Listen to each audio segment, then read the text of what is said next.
All right, chicken people, I've got some chicken problems. See if you can help me out with this. Excuse all the weeds, I need to weed this up soon. Right then. All right, so I've got some chicken problems. This one that's in the cage at the moment, she keeps getting attacked by all of the others. So when we first bought, we had 7 chickens originally, which we bought last year in 2024. And then this year we bought another 4 more.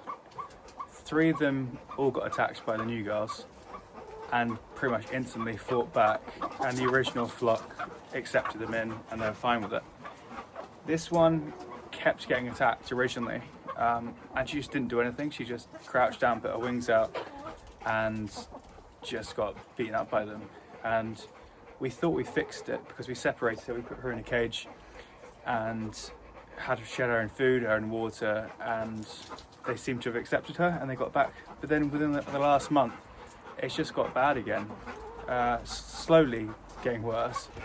And the last few days have been pretty bad, to the point where they're actually putting her, she's going into the coop up there, and then they're blocking her and attacking her whenever she tries to get to the food or the water. So she's not eating, which isn't good. And I know before, when some people were saying about fixing it, some people just say dispatch them.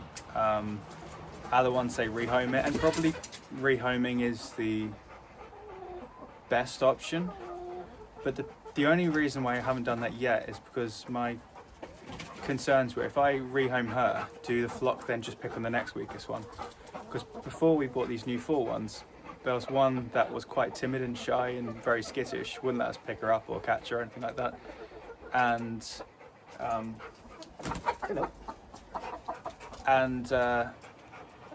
yeah, basically they all picked on her, and then the new girls came along and they just left her alone.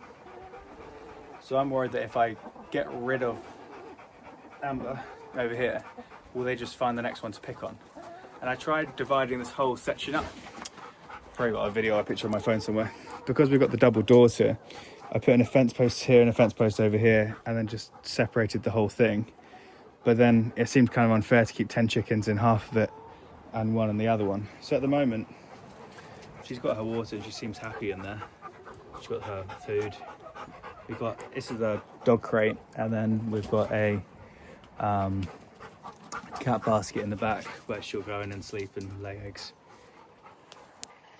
But yeah, I don't know, because like I said, I don't want to rehome her and then they pick on the next weakest one. I'm definitely not going to dispatch her, because I know a lot of people, especially Americans, are quick to say dispatch, but just she's healthy, she's fine. The other thing which I could do is maybe look at changing the food. Maybe they're picking on her because they're a bit bored, but they've got layer pellets, they've got wheat. They have lots of extra vegetables that we've got, like beetroot and cucumbers, as you can see that the demolisher only gave them to them 5 minutes ago. Or maybe I should put some more like playthings in here for them. I've got the swing over there, we've got ladders. Maybe we should have some more grass bits or bits for them to forage, or more like tunnels and stuff like that. Maybe they're doing it because they're bored, but I think if they're doing it because they're bored, they wouldn't just keep picking on the same one.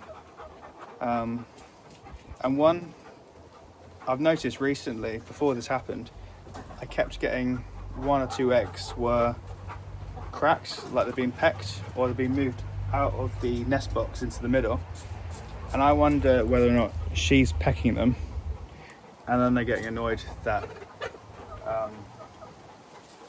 I wonder if they're getting annoyed that she's pecking their eggs and that's why they're beating her up. But ironically, it's the new ones who she came with who are starting it. So this one here, Olive, who lays the olive colour eggs, Florence over there, and Mildred. Yeah, they're the ones who are picking on her. And obviously now she's in the cage, they're finding someone else to pick on. So the original one, say Betty there, is then picking on one of the new ones.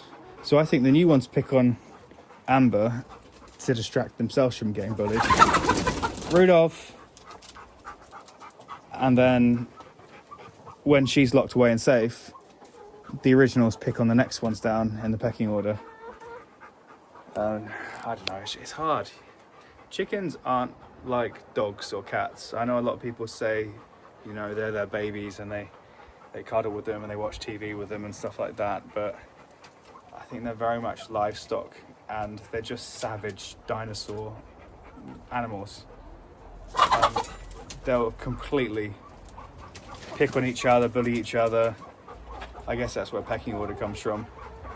But yeah, it's just it's hard work. Maintenance not so bad, like cleaning out and feeding them, and these these trays we got for eating. This one and this one here. It means that we put about 20, I think it's 20 kilo each, maybe, or 20 kilo for both of them.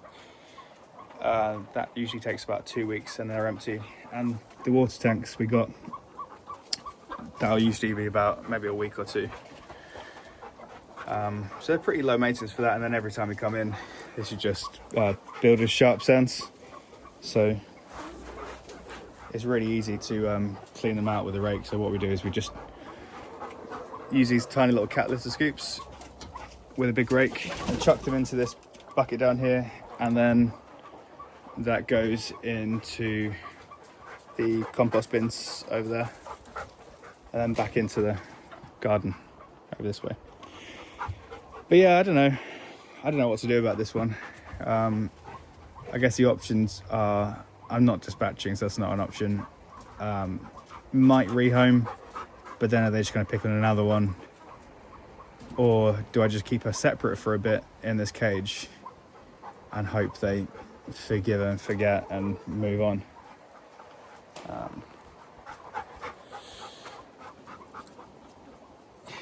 But yeah, I don't know. Or I change the diet, change the food, and put some more enrichment in here. Something else that will help keep them entertained and not pecking each other. Because yeah, it breaks my heart watching them get picked on. It's not a nice thing, especially when you can't stop it. Because if there are animals in the house, you could kind of prevent it, but when they're just out here, they're just doing their own thing. Anyway, let me know in the comments below what you think I should do with this, because I'm at my wit's end. I think we got them in March, and I think until April we had the problem with them, and then probably May to only mid-August it was fine, and now problems again. So yeah, what do you think? And here's a little close-up for people who want to see it. We're just using like what's it called, sawdust sort of things for now. We were using chopped straw beforehand, and we've got like a little basket down there with some more straw in there for them. We don't use the water from the IBC tanks for feeding them. We use fresh tap water, just so it's a bit nicer for them. Although they do drink out of muddy puddles all the time. And yeah, that's basically it.